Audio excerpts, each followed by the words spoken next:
Assalamualaikum warahmatullahi wabarakatuh. Semangat pagi adik-adik.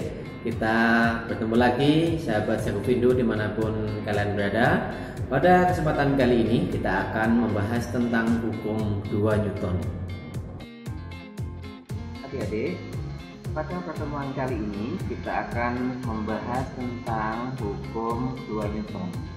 Jika hukum 1 Newton kemarin berkaitan dengan gerak suatu benda ketika resultan gaya yang bekerja pada benda sama dengan 0, pada keadaan seperti ini kecepatan benda akan tetap atau benda akan mengalami gerak lurus belah-belah. Dikatakan bahwa benda tidak mengalami percepatan atau percepatan sama dengan 0 pada hukum 1 Newton. Bagaimana jika pada benda bekerja sebuah gaya atau beberapa gaya yang menyebabkan resultannya tidak sama dengan 0? Pada keadaan ini ternyata kecepatan benda selalu berubah.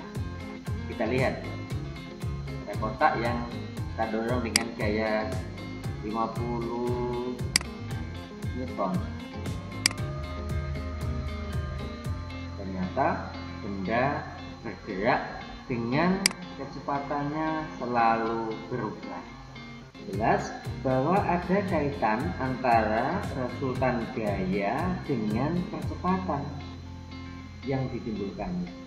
Kaitan antara percepatan dan resultan gaya inilah yang diselidiki oleh Newton sehingga dia berhasil menemukan hukum keduanya tentang gerak yang dikenal dengan hukum 2 Newton. Untuk memahaminya, mari kita lihat animasi berikut ini. Kita akan melihat sebuah benda yang bermassa 50 kg. Kita semua supaya kita dapat melihat nilai besarannya. Kotak bermassa 50 kg akan kita dorong dengan gaya mulai dari 50 Newton, kemudian 100 Newton, 200 Newton. Kita akan mengamati berapa percepatan yang ditimbulkannya. Kita dapat melihat bahwa jika kotak bermassa 50 kg didorong dengan gaya ke kanan 50 Newton, ternyata benda akan bergerak ke kanan dengan kecepatan 1 meter per kuat. Sekarang kita akan memberikan gaya 100 Newton. Ternyata kotak juga akan bergerak ke kanan dengan percepatan 2 meter kuat. Bagaimana jika kita dorong dengan gaya 150 atau 200? 50 ya. Ternyata setelah didorong dengan gaya 150 ke kanan, kotak akan terdorong ke kanan dengan nilai percepatan 3 meter per sekon kuadrat. Dari animasi tadi dapat kita simpulkan bahwa pada massa benda yang sama, jika jumlah gaya diperbesar, maka percepatannya juga makin besar. Jadi asalnya 50, percepatannya 1. Gayanya 100, percepatannya 2. 150, percepatannya 3.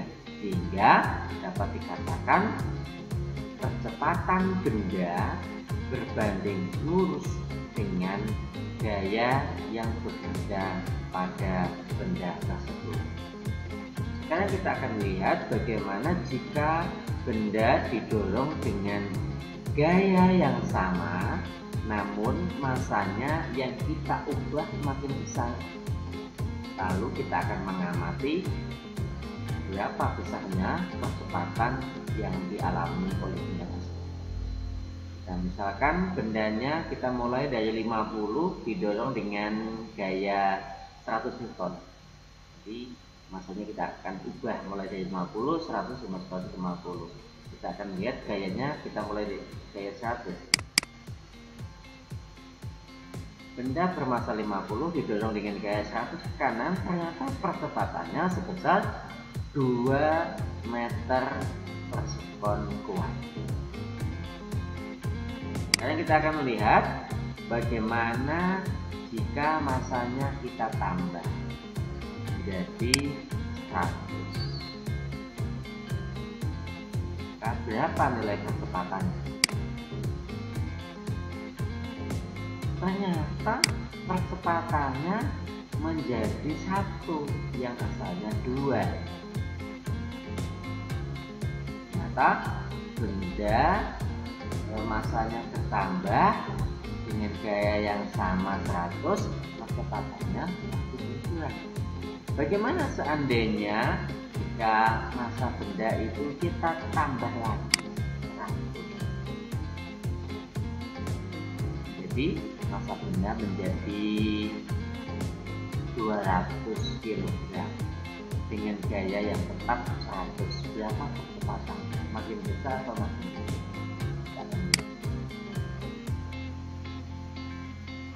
Ternyata percepatannya menjadi 0,5 meter per sekon.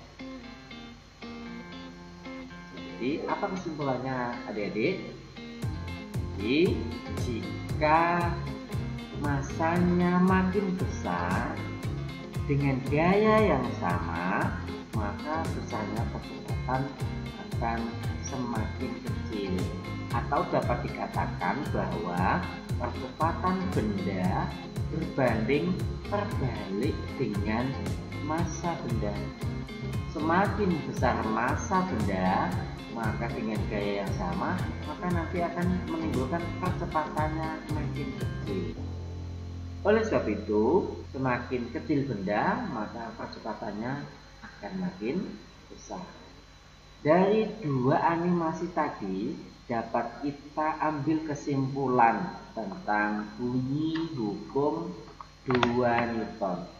Percepatan yang dihasilkan oleh resultan gaya yang bekerja pada suatu benda berbanding lurus dengan resultan gaya searah dengan resultan gaya dan berbanding terbalik dengan massa benda, yang secara matematis hukum 2 Newton dirumuskan dengan A sama dengan sigma F dibagi M. Jadi A adalah percepatan, sigma F adalah jumlah gaya, dan M adalah massa benda. Demikian adik-adik yang kita pelajari pada kesempatan kali ini. Semoga dapat memberikan kemudahan dan wassalamualaikum warahmatullahi wabarakatuh.